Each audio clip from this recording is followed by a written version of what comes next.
right now, I feel like the best songs that I've created have written themselves and have really come from the heart, and that's all I'm doing right now. It's just like closing my eyes and just letting it come out. So, pause.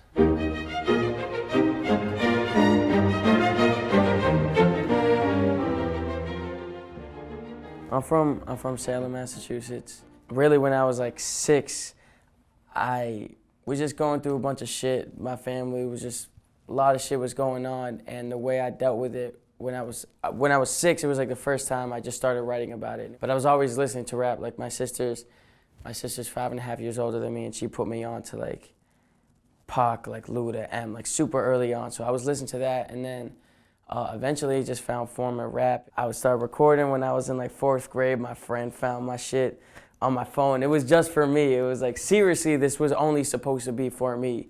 And he found it and he was like, man, put this on YouTube. And I was like, put it on what? Like I knew YouTube, but I didn't know you could just make an account and everything. I thought that was like for famous people.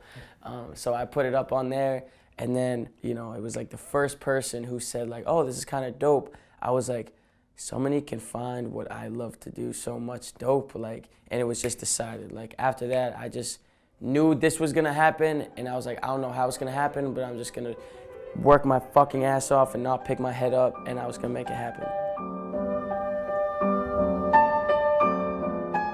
I just want to get with someone who I feel like could really get me thinking and could really bring out a certain energy. I feel like Kanye is that person. And I'm just a huge Kanye fan. Like, I've been listening to a lot of Amy Winehouse lately.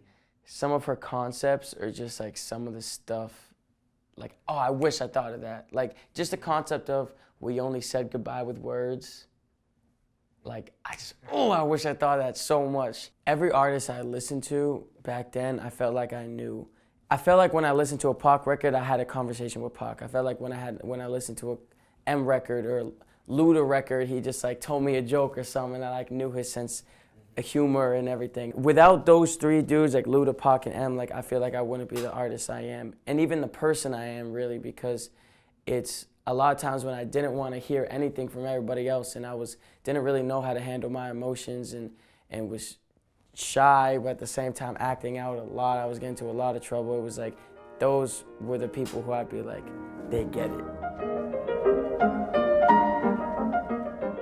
I was a big fan of Hopsin when I was 13, 14, and I went to a Hopsin concert. It was right when I started like releasing videos. I was getting like a little more like out there with it, but I still like never rapped in public. And I saw him walking like back to his bus, and like some fans were like around him trying to get autographs. I remember it like it was yesterday, like I can't let this opportunity pass. And basically I go up to him, I'm like, Hop, I'm about to rap. And he's like, he literally ignored me. And I was like, Hopsin, I'm about to rap. And he just ignored me. And I was like, all right.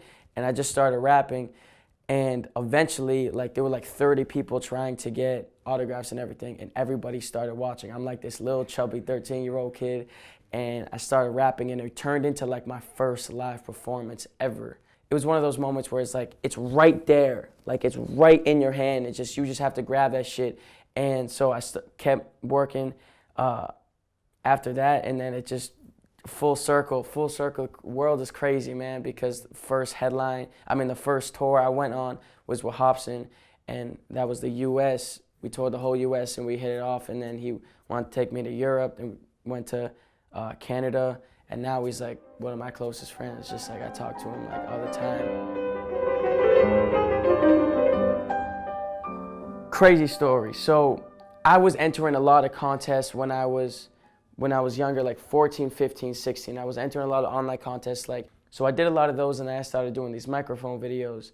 No Sucka MCs was like this little contest put on by my man Kato. Well, I didn't know him at the time.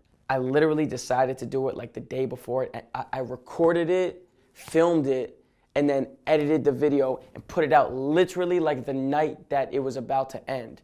So I was like, just made it, and real quick. I remember going to bed, and it was at 7,000 views. I think it was at 7,000 views, which was like good for me, and it was like, that was like my usual.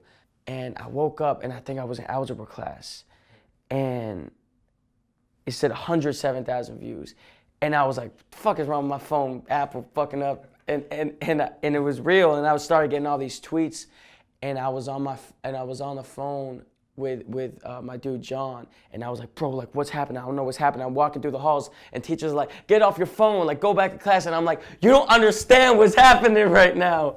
And crazy, like, just spiral, like, World Star picked it up, and everyone picked it up. That's when Mark Wahlberg reached out. I got a call from him, had us all go out to his crib and just wanted to be a part of it. When Mark Wahlberg tweeted, because he tweeted, like, he was doing a questionnaire, and someone was like, who's your favorite rapper? And he was like, Token. And then people were like, what? Oh, you're dope, man. And I was like, motherfucker, I've been dope.